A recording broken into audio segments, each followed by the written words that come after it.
what if I told you that one of the most powerful ideas shaping the lives of girls and women, one of the most emotionally charged expectations, one of the most pullest values across cultures is something that doesn't actually exist? Not biologically, at least, not medically, not scientifically, not even historically in the way we imagine today.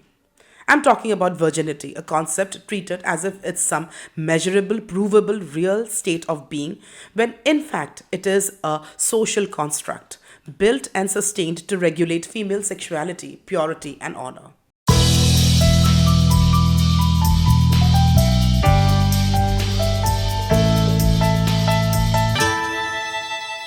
Welcome back to the Personal Lens, where we explore the political through the personal. This is Jayanti, and in today's episode, we are going to strip away the layers of myth, morality, religion, and cultural anxiety that surround virginity.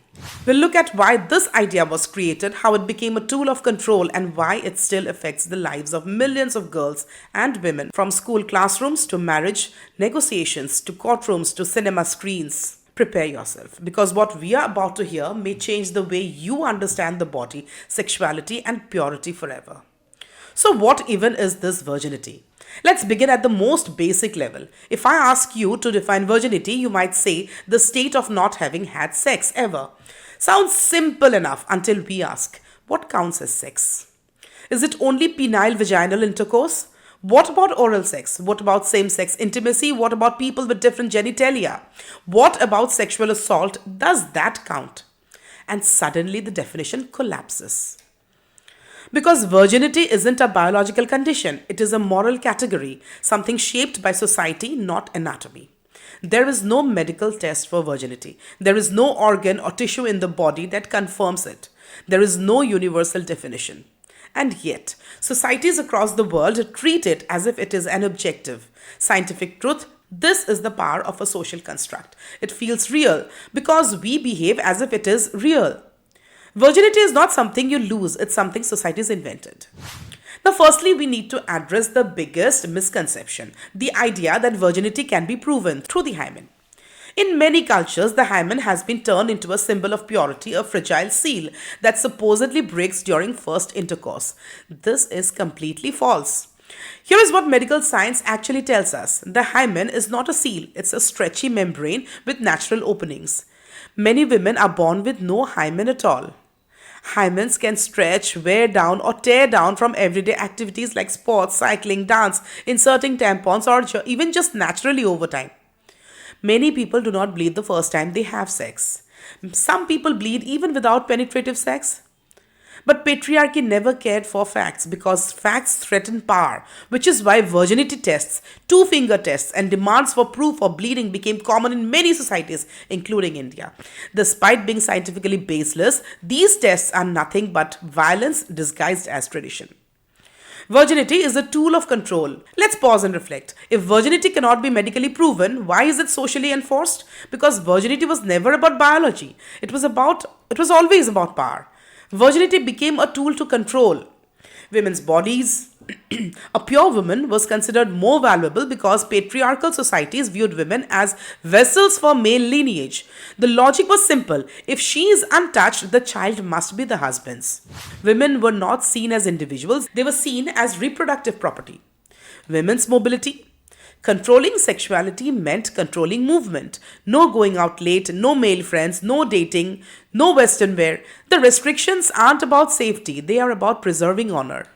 The control on women's choices. A girl's sexual behavior determined whether she was respectable, marriage material, or shameless. Men could have desire, women could only have shame. In Asian countries like India, a woman's virginity is treated as the repository of family honor. Her body becomes a social currency, something the whole community feels entitled to. That is why the policing begins early. Girls are told to sit properly, speak softly, dress decently, all enforced femininity tied to the fear of losing virginity. Virginity becomes a surveillance system. You're not just taught what to do, you're taught what not to even think about. Now let's talk about religion, marriage, and the obsession with purity. The obsession with virginity didn't appear in a vacuum. It is deeply rooted in historical, religious, and socio-economic systems. In many religions, virginity symbolizes obedience, self-control, and sacrifice. From Mary, the Virgin Mother, to Sita walking through fire to prove purity, women's chastity is tied to moral worth. In marriage systems, virgin brides were considered clean, untouched, and therefore more valuable. In India, virginity is often tied to arranged marriage markets, bride price, and dowry negotiations, caste purity, family honor. Virginity becomes an economic asset because what's being bought and sold is not the woman but her purity. In caste systems, upper caste communities historically enforced strict sexual control over their women to maintain caste lineage. Lower caste women, on the other hand, were made hypervisible, sexualized, and violated. Another way caste power operated. Virginity, therefore, is not just about gender, it is intertwined with caste, class, religion, and economy. Let us now talk about the global industry of virginity. If virginity is just a construct, why is it still so powerful today? Because it is profitable too. There is an entire industry built on the policing of women's bodies. Virginity tests, still conducted across the world by families, by communities, and until recently, even by police. Hymenoplasty surgeries, a booming cosmetic market where women undergo surgery to restore virginity before marriage. Purity rings, purity balls, conservative movements, especially in the US, where girls as young as 12 pledge their virginity to their fathers. The porn's obsession with virgins, feeding the fantasy that female sexuality only begins with men. Entertainment narratives, where the first time becomes moral drama linked to shame, danger, consequence. Virginity has become a commodity marketed, bought, sold, judged, and controlled. But what about men? So here's the irony. Society created virginity as a concept, but made it apply almost exclusively to women. Men are rarely judged by the same standard. Why? Because patriarchy assumes men have desires, men have agency, men have sexual autonomy, men's value doesn't depend on sexual purity. If a boy has sex early, he's manly. If a girl does, she's characterless. This double standard tells us everything we need to know about where virginity comes from and who it serves. The concept of virginity has caused direct physical, emotional, and institutional harm. For decades, rape survivors in India were subjected to the humiliating two-finger test. This test had nothing to do with trauma. It was meant to judge whether the woman was habituated to sex, meaning if she wasn't a virgin, her testimony was considered less credible. Thankfully, the Supreme Court has banned this test, but the stigma remains. Marriage annulments. Cases still emerge where marriages are annulled because the woman failed to prove her virginity.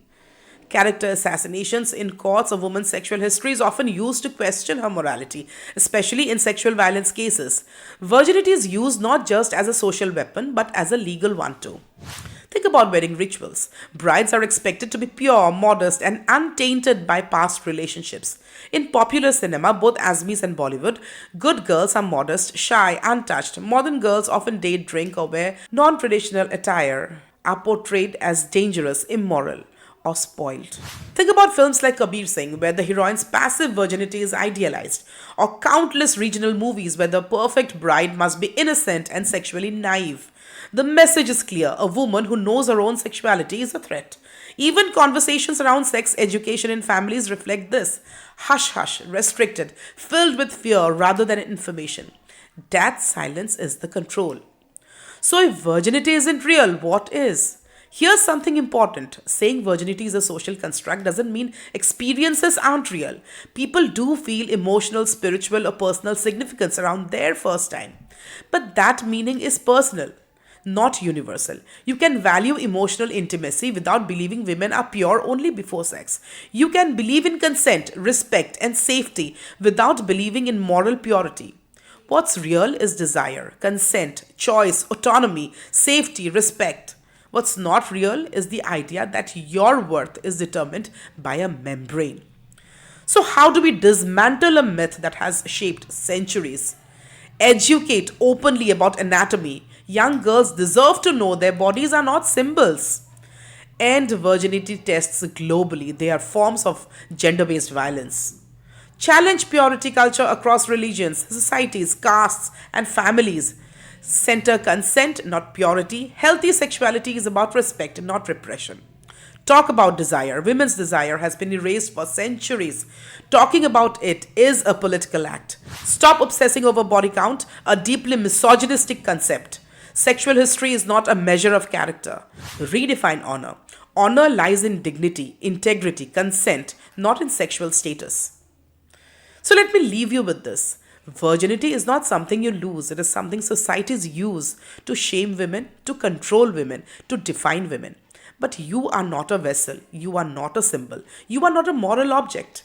You are not a custodian of honor. You are a human being, complex, whole, deserving of autonomy and pleasure and freedom. It's time we stopped treating virginity as the measure of a woman's worth. It's time we saw it for what it really was. Always. A story patriarchy invented and one we no longer need to believe in. Virginity was never a truth about the body, it was a story told about women without women. A story used to discipline desire, to rank women as pure or fallen, to turn bodies into borders and choices into crimes. But bodies do not carry morality, they carry memory, agency, and consent. And the moment we stop measuring women by an imaginary line called virginity, and this virginity is not real, but the control built around it is. And dismantling that control starts the moment we stop believing the myth.